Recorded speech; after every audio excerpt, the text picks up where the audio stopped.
El caso que os voy a explicar a continuación ocurrió en una sustitución que hice durante solamente 2 semanas. Era una escuela de un barrio complicado en la periferia de la ciudad. Antes de comenzar la primera hora de clase, la tutora de la clase paralela me dijo que buena suerte y que tuviera mucho cuidado con la yihad islámica. El profesor al cual yo sustituía había cogido la baja por estrés y era relacionado con uno de los alumnos de este grupo al que esa profesora denominaba de esa manera despectiva.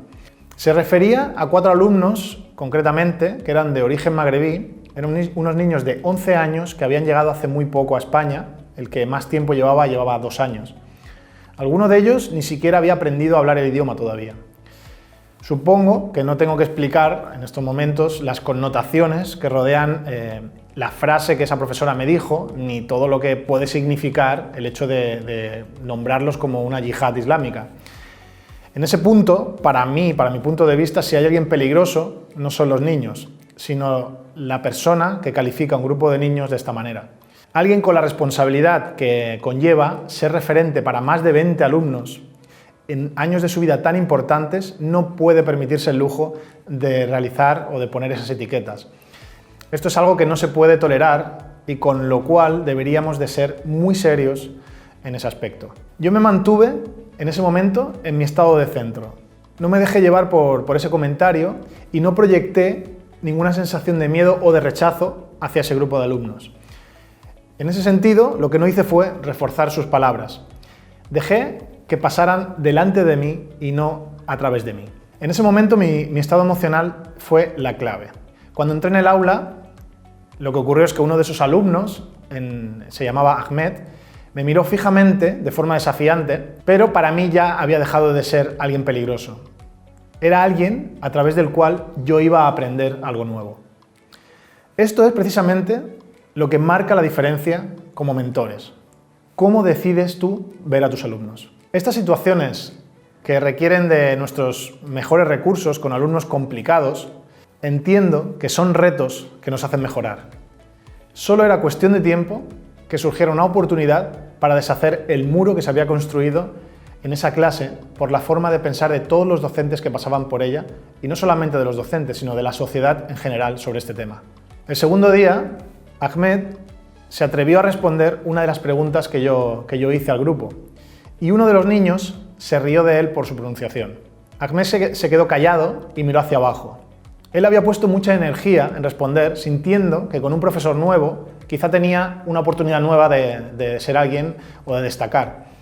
Después de 2 años, él todavía tenía dificultades para expresarse en nuestro idioma, pero parecía que estaba disfrutando de la clase y yo sentía que él quería aportar algo. En ese momento, yo paré la clase y decidí no pasar por alto esa situación.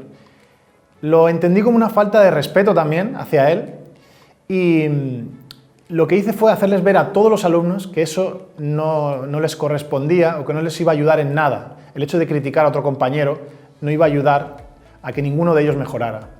Eso lo que produce, cuando alguien se ríe de otra persona, es que nadie se atreva a expresarse por miedo a equivocarse o a que se rían de él. Desde la asertividad le expliqué a ese niño que me sabía muy mal la actitud que estaba teniendo porque no le favorecía en nada y además se estaba riendo de alguien que sabía hablar 3 idiomas, mientras que él únicamente hablaba 2.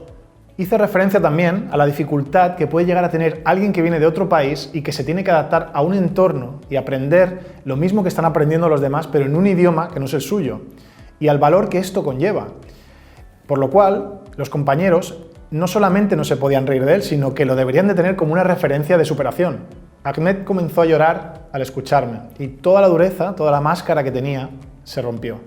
Se fue al final de la clase y estuvo un buen rato llorando. Mientras sucedía esto, yo seguí dando la clase, sabiendo que él necesitaba este espacio y sabiendo que él estaba reviviendo todo el proceso desde que salió de su país hasta los 2 años que había experimentado de desplazamiento, de comparación y de sentirse una persona diferente en un entorno donde necesitaba formar parte. Yo respeté ese momento y lo dejé que liberara todo aquello que necesitaba soltar. Además, era muy importante también que lo hiciera delante del grupo, que no se escondiera, que mostrara también su debilidad, que vieran los demás que detrás de esa máscara también había una persona sensible que necesitaba ayuda. Al rato, se sentó como si no pasara nada. Yo seguí dando la clase y tampoco hice referencia a lo que había sucedido. Se mantuvo en silencio durante 15 minutos más o menos y, a continuación, volvió a levantar la mano para participar. La clase también siguió como si no hubiera sucedido nada. Y al finalizar, antes de salir, le toqué la cabeza en forma de agradecimiento por lo que me había mostrado de él y por lo generoso que había sido con el resto de la clase.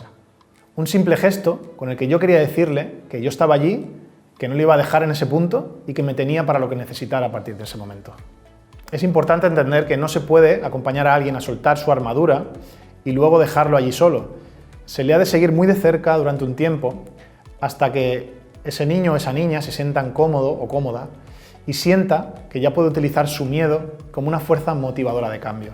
El último día de clase, Ahmed me dio una nota sin que nadie lo viera y es un regalo que todavía guardo conmigo. En esa nota me decía, con sus palabras, como él sabía escribir, me decía: hola Víctor, soy Ahmed, gracias por aprenderme a ser respetuoso, a ser amigo de otros, a portarme bien. Te deseo que sigas siendo profesor, porque han venido muchos profes, pero nadie ha sido como tú. Muchísimas gracias. Me has enseñado a hacer los deberes, mi comportamiento, también me has enseñado a mejorarlo. Es que no sé cómo puedo agradecértelo. Muchísimas gracias. Adiós y acuérdate de nosotros, Ahmed. Quizá ese gesto, esa nota, le da un sentido a todo lo que hago al día de hoy. Y si solamente hay un niño agradecido que ha podido cambiar su vida, ya valdrá la pena dedicarle esfuerzo a todo lo que hacemos. Saber ver la belleza que se esconde detrás de cada persona es algo que es imposible explicar con palabras.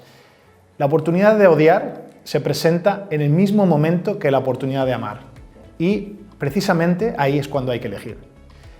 Es fundamental tener la determinación y la firmeza para perseguir el modelo de clase que tenemos en mente y mantenernos como docentes libres de prejuicios y comprometernos con valores sociales de cambio, respeto e integración de todas las culturas y todas las formas de pensamiento. Si nos abrimos a pensar y a aprender de cualquier cultura, de cualquier forma de pensamiento, siempre vamos a mejorar como personas y nos volveremos profesionales más capaces, más sensibles y más comprometidos con nuestra labor.